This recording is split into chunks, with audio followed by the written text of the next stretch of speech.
how does internet works? It means कि how your data is transmitted over a network. Suppose this is the sender computer and sender wants to transmit the data, and this one is the receiver system.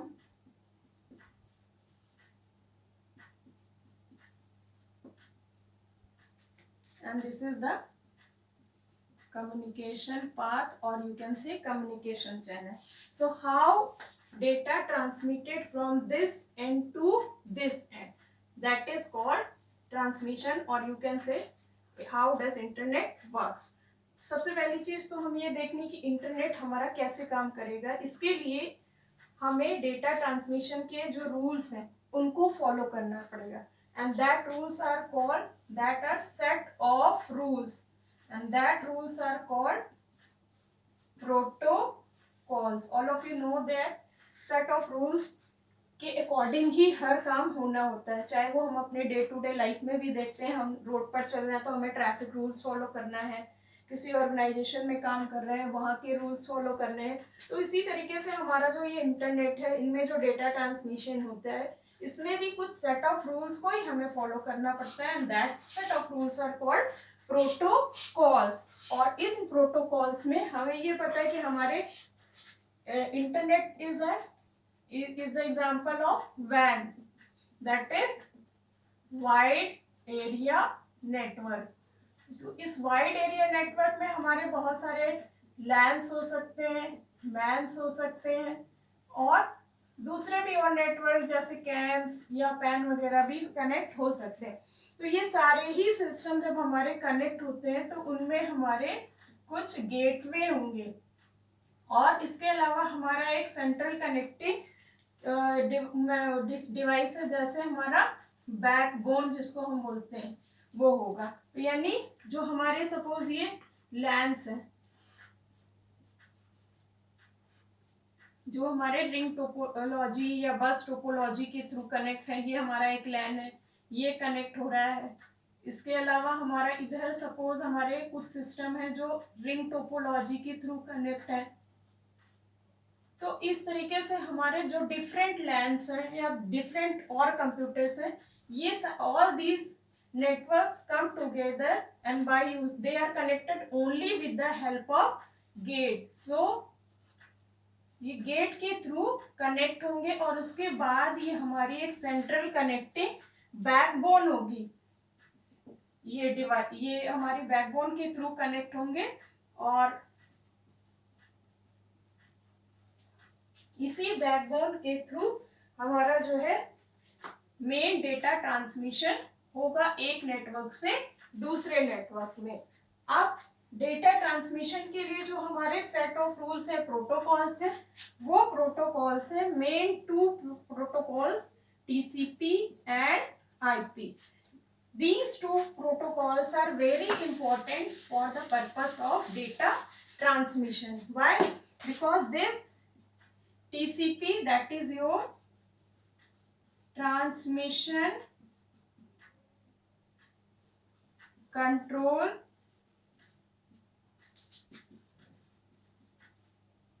protocol. Transmission control protocol at the sender end divides the message into packets. तो ये जो हमारा sender and है, इस and पे हमारा जो protocol है TCP is transmission control protocol, ये हमारे ओरिजिनल मैसेज को जो है वो डिवाइड करेगा छोटे छोटे पैकेट्स में। जैसे हमें अपना कोई सामान कहीं ले जाना तो ओरिजिनली हम उसको एज इट इज नहीं ले जा सकते, that time we have to pack it properly. So in that case it will divide the original message into packets of 1500 characters। 1500 characters के उसमें ये पैकेट्स को डिवाइड कर देगा। सपोज आपका 1501 है, तो ये हमारे कितने पैकेट्स यहाँ क्रिएट करेगा? 2 पैकेट्स क्रिएट कर देगा। Okay, Then IP is your internet protocol. Internet protocol attach sender and receiver's address, ये एड्रेस बिट इस पे लगाएगा। अब ये इसके साथ साथ इसमें एक हमारे again a parity bit is also attach with the original packet. So हमारा पैकेट क्या बन जाएगा, यहाँ पे sender address, receivers address, original message, a parity bit and a sequence bit। Suppose आपके पैकेट में कौन सा ये नंबर कौन सा आपके पैकेट का है, वो सीक्वेंस नंबर भी आपका इस पैकेट पे असाइन होगा। It is not possible that number 1 packet arrived at the receiver's end first and last packet received at the end। it is not compulsory। May be possible कि आपका packet 10 यहाँ पे या लास्ट पैकेट जो है वो सबसे पहले रिसीव हो जाए। इस केस में यहाँ पे जब तक सारे पैकेट्स नहीं आ जाएंगे तब तक आपका डेटा ट्रांसमिशन होता रहेगा। Suppose any packet is lost then और गार्बल्ड और may be lost due to collision in the communication path, then it is redemanded. अगर कोई पैकेट हमारा लॉस हो जाएगा तो यहाँ पे इससे फिर डिमांड की जाएगी कि हमको ये ट्रांसमिट फिर से आप करिए। तो इस तरह से सेंडर के एंड पे टीसीपी आईपी ये क्या करते हैं, दो प्रोटोकॉल हमारे यूज है किए जा रहे हैं।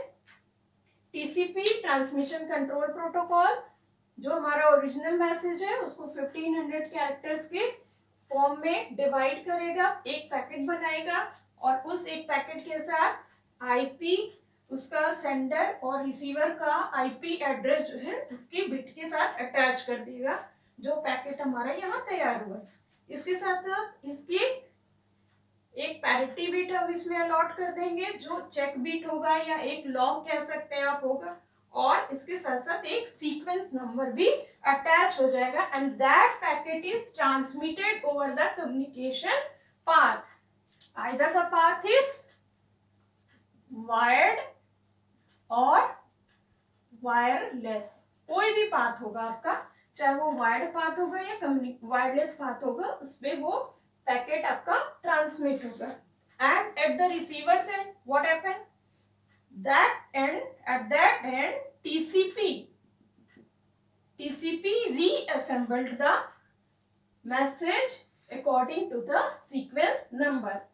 IP address is detached from the packet and parity bit is used to check कि either आपका कोई पैरिटी बिट अगर आपका लॉस हो गया इट मीन्स कि आपका डेटा कुछ लॉस हुआ। अगर पैरिटी बिट आपकी सही है इट मीन्स कि आपका पैकेट ओरिजिनल पैकेट आपके पास आया। अगर पैरिटी बिट लॉस हो गई इट मीन्स कि आपका मैसेज में कोई कोलिजन हुआ है या कोई पैकेट गार्बल्ड हुआ है और उसको आपको रीडिमांड करना है। तो इस तरीके से रिसीवर एंड पे टीसीपी आपका जो है मैसेज को रीअरेंज करके रिसीवर के जो ब्राउजर है उस पर डिस्प्ले करेगा। तो ये आपका एक इंटरनेट में कैसे फंक्शनिंग होगा उसको यहाँ पे इस डायग्राम के थ्रू मैंने एक्सप्लेन किया है कि कैसे